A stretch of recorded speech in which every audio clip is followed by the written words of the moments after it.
প্রিয় মুক্তিকামী ছাত্র জনতা, আমরা দেখতে পাচ্ছি যে আমাদের এই অভ্যুত্থান এবং বিপ্লবের পরেই দেশে অরাজকতা নাশকতা করছে ফ্যাসিস্ট এবং তাদের দোসররা। আমরা দেখতে পাচ্ছি যে বিভিন্ন জায়গায় এখন গোলাগুলি চলছে, মন্দিরে হামলা হচ্ছে এবং নাশকতা ও লুটপাট করছে। আমরা মনে করি আমাদের যে ছাত্র নাগরিকদের অভ্যুত্থান তাকে নস্যাৎ করার জন্যই পরিকল্পিতভাবে এই ধরনের ঘটনা ঘটানো হচ্ছে।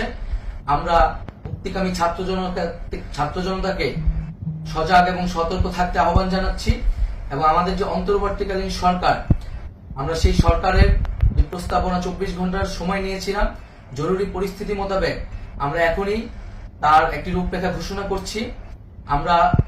আমরা সিদ্ধান্ত নিয়েছি যে সর্বজন গ্রহণযোগ্য আন্তর্জাতিক খ্যাতিসম্পন্ন নোবেল পুরস্কার বিজয়ী ডক্টর মোহাম্মদ ইউনূসকে প্রধান উপদেষ্টা করে অন্তর্বর্তীকালীন সরকার গঠন করা হবে এবং ডক্টর মোহাম্মদ ইউনূসের সাথেও আমাদের কথা হয়েছে। তিনি ছাত্র জনতার আহ্বানে বাংলাদেশকে রক্ষা করতে এই গুরু দায়িত্ব নিতে সম্মত হয়েছে। আমরা সকালের মধ্যেই আমরা এই সরকার গঠনের প্রক্রিয়া দেখতে চাই।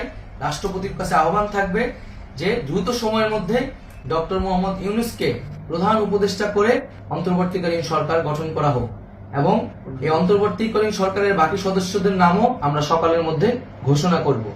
প্রিয় বন্ধুগণ, দেশে যে অরাজকতা চলছে, মানুষের জীবনে নিরাপত্তাহীনতা চলছে, সেজন্য আমরা রাষ্ট্রপতির কাছে আহ্বান জানাচ্ছি দেশে আইন শৃঙ্খলা পরিবেশ ফিরিয়ে আনার জন্য দ্রুত সময়ের মধ্যে কার্যকর ব্যবস্থা নিতে হবে এবং আইন শৃঙ্খলা বাহিনীকে সহযোগিতা করার জন্য মুক্তিকামী ছাত্র জনতাও রাজপথে থাকবে এবং অন্তর্বর্তীকালীন সরকার গঠন না হওয়া পর্যন্ত মুক্তিকামী ছাত্র জনতাকে রাজপথে থেকে তাদের যে অভ্যুত্থান, সেই অভ্যুত্থানকে রক্ষা করতে হবে।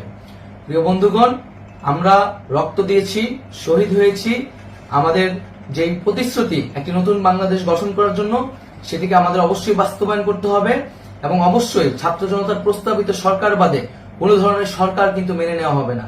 আমরা বলেছি কোনো ধরনের সেনা শাসিত সরকার অথবা সেনা সমর্থিত সরকার অথবা এই ফ্যাসিস্টদের দোসরদের কোনো বিটিম সরকার কিন্তু আমরা মেনে নিব না। কোনো গণবিরোধী সরকারকে মেনে নেওয়া হবে না।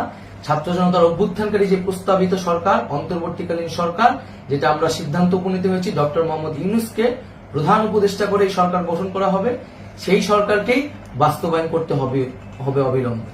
আগামীকাল সকাল থেকে সকলকে আহ্বান জানাচ্ছি রাজপথে থাকার জন্য এবং আমাদের যে সাম্প্রদায়িক সম্প্রীতি এবং রাষ্ট্রীয় সম্পদ রক্ষা কমিটির ঘোষণা হয়েছে বৈষম্যবিরোধী ছাত্র আন্দোলনের নেতৃত্বে, সকল পাড়ায় পাড়ায় এলাকায় এলাকায় সেই কমিটি পাহারায় থাকবে। আমাদের সংখ্যালঘু কমিউনিটিকে আমাদের রক্ষা করতে হবে, রাষ্ট্রীয় সম্পদ এবং এই দেশকে রক্ষা করতে হবে আমাদের।